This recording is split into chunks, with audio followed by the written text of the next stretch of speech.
Woody ဇော် Woody ဟာအဆောက်အုံတစ်ခုမှာလုံခြုံရေးဝန်ထမ်းဖြစ်လုပ်ကိုင်နေသူပါတရက်သူ့အလှည့်ကျတာဝန်ကျချိန်မှာအိမ်ငိုက်နေတာကြောင့်တခြားလုံခြုံရေးတယောက်ဖြစ်တဲ့မာလူမဟုတ်ကလာနိုးပြီးအထဲမှာကျင်းပနေတဲ့မင်္ဂလာဆောင်ကအစားအသောက်တွေကိုလာစားဖို့ဖိတ်ခေါ်ခဲ့ပါတယ်ဒါပေမဲ့ Woody ကတော့တခုခုထူးဆန်းနေတယ်လို့ခန်းစားလိုက်ရတဲ့ငန်းကြီးကအကျယ်ကြီးဖြစ်ပြီးလာတဲ့ဧည့်သည်ရေးအတွက်ကတော့လက်ချိုးရည်လိုရလောက်အောင်နဲလွန်းနေလို့ပါသူတို့နှစ်ယောက်စကားပြောနေတော့မှပဲဝင်းပေါင်းသားကိုစိန်ခံကားတစ်စီးဆိုက်ရောက်လာပါတယ်ကားပေါ်ကနေလှပတင်နေတဲ့သူတို့သမီးလေးဆင်းလာတာကို Woody တယောက်စိုက်ကြည့်နေမိတယ်အဲ့ဒီသူတို့သမီးကတော့တခြားသူမဟုတ်ပါဘူး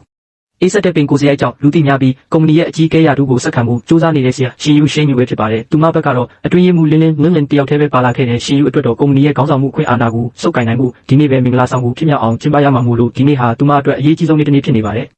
ဒါပေမဲ့ပြင်ဆင်မှုတွေလုပ်နေတော့မှပဲအတွင်းရေးမှူးလင်းကသူတို့သားလီရှန်ဝိုက်ဆန်ထွက်ပြေးသွားပြီဖြစ်ကြောင်းစိုးရိမ်တကြီးလာတဲ့ပို့ပါတယ်ရှင်ယူကတော့ဘာမှမအံ့ဩပဲတည်တည်ငြိမ်ငြိမ်နဲ့ပဲသူမနဲ့စာချုပ်လက်ထပ်ဖို့အစဉ်သင့်ဖြစ်မဲ့တခြားအမျိုးသားတယောက်ကိုအမြန်ဆုံးရှာဖို့လင်းကိုအမိန့်ပေးလိုက်ပါတော့တယ်တကယ်တော့သူတို့သားလီရှန်ထွက်ပြေးအောင်နောက်ွယ်ကနေချင်းချောက်မောင်းထုတ်ခဲ့တာကရန်ရှင်း Ringson ဆိုတဲ့တတိတယောက်ပါသူကတခြားခန်းတစ်ခုမှာအေးစေးအရက်တော့ရင်တွေးနဲ့အကွက်ချနေတာဖြစ်ပါတယ်သူ့ရဲ့တကယ်ရည်ရွယ်ချက်ကရှင်ယူကိုအတင်းကျပ်လက်ထပ်ပြီးသူမရဲ့ကုမ္ပဏီကိုတင်ပိုက်ဖို့ပဲဖြစ်ပါတ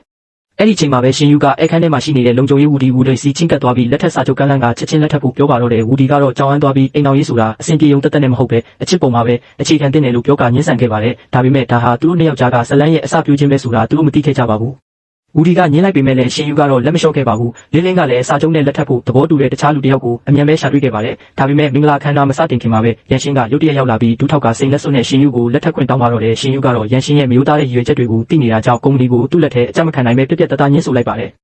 ်အဲ့ဒီနောက်မှာလင်းကကြပြကြရနဲ့ထပ်ပြေးလာပြီးအစားထိုးထားတဲ့သူတို့သားပါပျောက်ချင်းမလားပျောက်ဆုံးသွားပြီလို့ပြောတဲ့အခါရှင်ယူတယောက်စိတ်ပြအားငယ်သွားရပါတယ်အဲ့ဒီအရေးကြုံနေတဲ့အချိန်ကြာမှWoodyဟာနတ်မောင်နဲ့ဝတ်စုံအပြည့်စုံနဲ့ရောက်ရှိလာပြီးရန်ရှင်းရဲ့လူမိုက်တွေကိုနှိမ်နှင်းပေးခဲ့ပါတယ်ပြီးတော့ရှင်ယူရှိမှရက်ပြီးသူတို့သမီးပန်းစီကိုကမ်းပေးကမင်္ဂလာပွဲကိုဆက်ကျင်းပဖို့ပြောလိုက်ပါတော့တယ်သူတို့နှစ်ယောက်မင်္ဂလာခမ်းမထဲကိုရှောက်လန်းမှုပြင်နေလုံးမှာပဲရှင်ယူရဲ့ဦးလေးဖြစ်သူကျုံကြောင်းကကြားဖြတ်တာစီပြီး Woodyရဲ့နောက်ကြောင်းနဲ့ပတ်သက်လို့မတင်ကားဖြစ်ကစစ်မေးပါတော့တယ်Woodyကရှင်ယူနဲ့ဘယ်လိုသိခဲ့တာလဲရှင်ယူကိုဘာကြောင့်ချစ်တာလဲဆိုပြီးမေးခွန်းထုတ်တဲ့အခါရှင်ယူတယောက်ဘာပြန်ပြောရမှန်းမသိပဲစွန့်သွားခဲ့ရပါတယ်ဒါပေမဲ့Woodyကတော့တီတီငင်းငင်းနဲ့ပဲရှင်ယူရဲ့နေ့စဉ်နေထိုင်မှုပုံစံတွေအလေးထားတွေကိုအသေးစိတ်ပြောပြပြီးသူမအပေါ်ဘလောက်လေးစားမျက်နှာကြောင်းဖြေရှင်းခဲ့ပါတယ်ရှင်ယူဟာWoodyကသူမအကြောင်းတွေကိုဒီလောက်အထိအသေးစိတ်သိနေရတာလဲဆိုပြီးအံ့ဩတုန်လှုပ်သွားရပါတယ်အမှန်တရားကတော့Woodyဟာရှင်ယူကိုသူမမသိအောင်နောက်ွယ်ကနေတိတ်တဆိတ်စောင့်ကြည့်နေခဲ့တာကြာပါပြီသူမကိုစောင့်ကြည့်နိုင်ဖို့အတွက်သူမရဲ့အိမ်မျက်စိချင်းဆိုင်ကတိုက်ခန်းကိုတောင်အငှားယူပြီးနေထိုင်ခဲ့တာဖြစ်ပါတယ်မင်္ဂလာပွဲပြီးတဲ့နောက်မှာတော့လူမှုဘဝဟာပုံမှန်အတိုင်းပြန်လည်ပတ်လာပြီးWoodyနဲ့မာလူတို့ဟာရှင်ယူရဲ့ရုံးခန်းအပြင်ဘက်မှာလုံခြုံရေးဖြစ်တာဝန်ကျခဲ့ပါတယ်တမန်နဲ့မှာတော့ရှင်ယူကလီရှန်တယောက်ကုမ္ပဏီရဲ့အရေးကြီးစာရွက်စာတမ်းတွေကိုခိုးယူသွားကြောင်းသတင်းရရှိခဲ့ပါတယ်သူမကဖက်ထရီမှတ်တမ်းတွေကိုစစ်ဆေးပြီးလုံခြုံရေးအဖွဲ့ကိုဖမ်းဆီးဖို့အမိန့်ပေးခဲ့ပါတယ်လုံခြုံရေးနှစ်ယောက်ကကားပါကင်မှာလူတစ်ယောက်ကိုဖမ်းဆီးမိခဲ့ပေမဲ့သူကလီရှန်မဟုတ်နေပါဘူးအဲ့ဒီချိန်မှာWoodyကတော့ကိုပိုင်နီလန်နဲ့ရှာဖွေမှုတွေလုပ်ပြီးခတိကိုပြန်လည်ဆန်းစစ်ရာကနေလီရှန်ဟာကားမဲရောက်တစ်စီးထဲမှာပုံနေတာကိုရိပ်မိသွားပါတယ်Woodyကလီရှန်ကိုဖမ်းမိပြီးရှင်ယူစီခေါ်လာပေးခဲ့ပါတယ်လီရှန်ရဲ့နှာခေါင်းမှာဒဏ်ရာရထားတာကိုရှင်ယူမြင်တော့Woodyကိုဘာလို့လက်ပါခဲ့တာလဲလို့မေးပါတယ်လီရှန်ကတော့သူ့အမားကိုတောင်းပန်ပြီးရန်ရှင်းကသူ့ရဲ့ညီမလေးကိုတဆခံဖြစ်ဖမ်းဆီးထားတာကြောင့်ကုမ္ပဏီကိုတစ္ဆာဖောက်ဖို့ချင်းချောက်စီခိုင်းခဲ့တာဖြစ်ကြောင်းဖွင့်ဝင်ခံလိုက်ပါတယ်အလုပ်ဆင်းချိန်မှာတော့ရှင်ယူကWoodyကိုသူမရဲ့တိုက်ခန်းမှာလာနေဖို့ဖိတ်ခေါ်ခဲ့ပါတယ်Woodyကသူတို့အိမ်တော်ရေးဟာစာချုပ်ရပဲမို့လို့ဆိုကတွတ်ဆုံနေပေမဲ့ရှင်ယူကတော့သူမရဲ့ဦးလေးနှစ်ယောက်ကအိမ်သားမှာသူ့ရှိုးတွေလွတ်ပြီးစောင့်ကြည့်ခိုင်းထားတာကြောင့်သူတို့ရဲ့တန်တရားတွေကိုငြင်းရေးသွားစေချင်လို့အတူနေဖို့အတင်းကျပ်တောင်းဆိုခဲ့ပါတယ်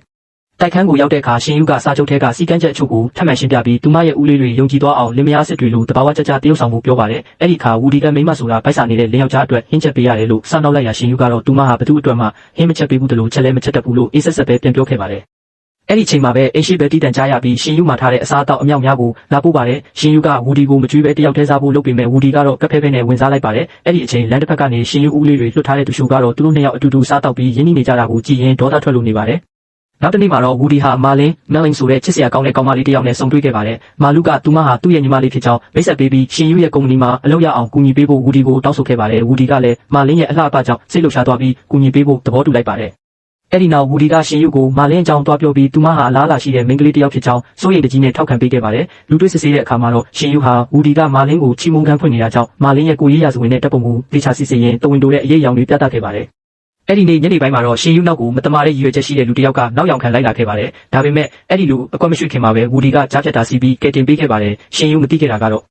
Woodyဟာအန်နီယယ်ကိုစောစောစီးစီးကလေးကရိပ်မိနေခဲ့တာပါရှင်ယူကWoodyစီဖုန်းခေါ်ခဲ့ပေမဲ့လည်းWoodyကဖုန်းမကင်ပဲကားတစ်စီးရဲ့နောက်ွယ်မှာပုံနေခဲ့ပါတယ်သူဟာသူမနောက်ကိုတိတ်တဆိတ်လိုက်ဆောင်းရှောင်းနေတယ်ဆိုတာကိုရှင်ယူမသိစေချင်လို့ပဲဖြစ်ပါတယ်နောက်တနေ့မှာတော့မာလူကWoodyကိုရာဇဝတ်ကောင်တွေရှာဖွေတဲ့ website တစ်ခုအကြောင်းပြသခဲ့ပါတယ်သူကအလိုရှိဆုံးရာဇဝတ်ကောင်စင်းရဲ့ထိတ်ဆုံးမှရှိတဲ့ဂျမ်မင်းဇိမ်းမိန်ကိုပြပြီးဒီလူကိုဖမ်းမိရင်တထေးဖြစ်ပြီလို့နောက်ပြောင်ပြောဆိုခဲ့ပါတယ်Woodyကတော့စိတ်မဝင်စားတဲ့ပုံစံနဲ့ပဲပြန်အိပ်ပျော်သွားခဲ့ပါတယ်အဲ့ဒီနောက်မှာတော့ရှင်ယူကမနေ့ညကဖြစ်ပျက်ခဲ့တဲ့ကိစ္စတွေနဲ့ပတ်သက်ပြီးWoodyကိုရင်ဆိုင်မေးမြန်းဖို့ရောက်ရှိလာပါတော့တယ်